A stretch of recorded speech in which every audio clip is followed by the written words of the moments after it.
Yeah, so it's been interesting the last few years. Netflix have joined the Australian marketplace, and Australian viewers have more access to international content locally than ever before. So for Australian producers, we need to be making world-class content. The challenge then is, it seems that production budgets are ever increasingly reducing, and we need to be able to find ways to finance these productions and look to things like international finance partners. It's definitely an audience shift, and it's happening quicker than the industry generally is responding.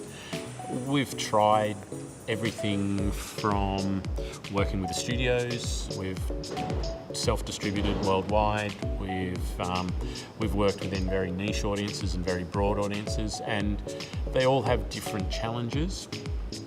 It's really tailoring your content to a specific audience, probably that's pre-aggregated online.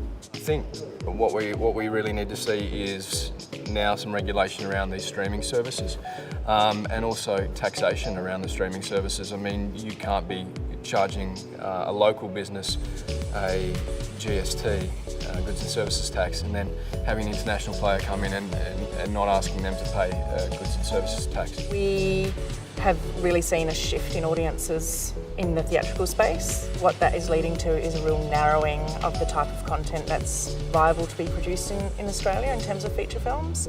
So that just leads to more competition, and when you combine that with reduced funding for Screen Australia and an even more competitive international marketplace, it just creates greater uncertainty for our business. I think one of the biggest threats or areas that we're most concerned about is the sort of regulatory framework. I mean, rule changes to the offset and the PDV, different interpretations. Sometimes it takes a long time for those rule changes to flow through, so any kind of massive policy shift would be a real threat to us, I think. What we're finding is that the world is operating in a way where the audience wants to see content when they want it and the way that they want it, on whatever device they choose. And this is now meaning that the issue of piracy is very real. Certainly we have to find new financing models and new structures to be able to create the types of content, the duration of content, in a way that actually can reach those audiences, because otherwise they'll go elsewhere. The greatest threat for us in IP is the digital economy and the digital platforms. If people can get content, not pay for it, then there is no business for me. So what we look to is that the incentives that are there in Australia are good, but they need improvement to take into account the disruption that's happening, and the rules and regulations around how we can get these incentives need to be changed. I think the Australian dollar's appreciating again and moving up, which has in a difficult international market makes sales more complicated. I think that the cut into the Australian market by Netflix and Amazon and more to come will inevitably impact on the business models of the free-to-air networks. That will mean they will have less money to invest in Australian productions, and unless Netflix, Amazon and the rest are obligated legally with some Australian content obligation, there will be trouble afoot. At Jungle, to really expand our business from an Australian focused company to an international focused company and open sort of divisions in the UK and the US.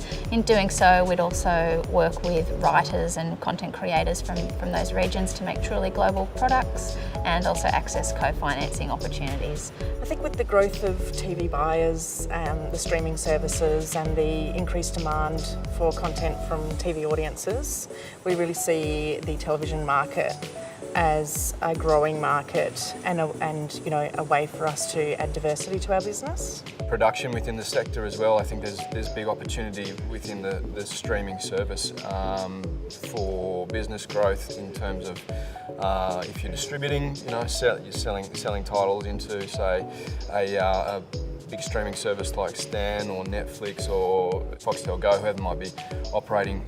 It opens up a whole new marketplace. Biggest opportunities, I think, are that audiences are responding to content bigger and better than ever before, and I think we've got some real opportunities in both the national and worldwide market to provide exciting stories to them in different ways. If more people are watching content than ever before, there are more opportunities to sell than ever before.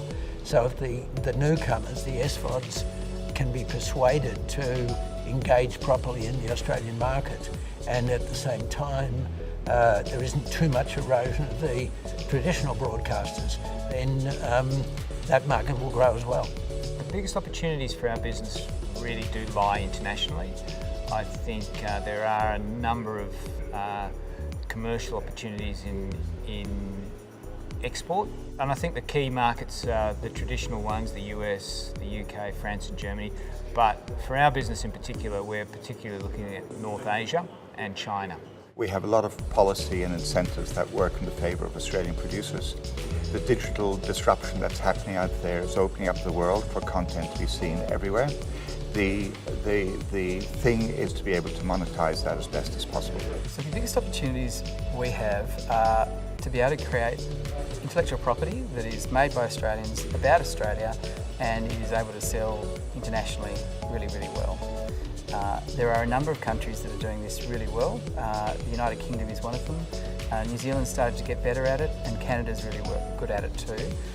We need to take them on, and we need to, as a consequence, get everyone opportunities to work internationally. But we should be able to do that from the base of Australia. We shouldn't be just exporting our creative talents to work for other people's businesses and other people's creative ideas. We should be able to generate them here, and with the opportunity to work with global SVOD players, with the opportunity to, I guess, make the type of content that we create and is very intelligent about creating, we should do really well.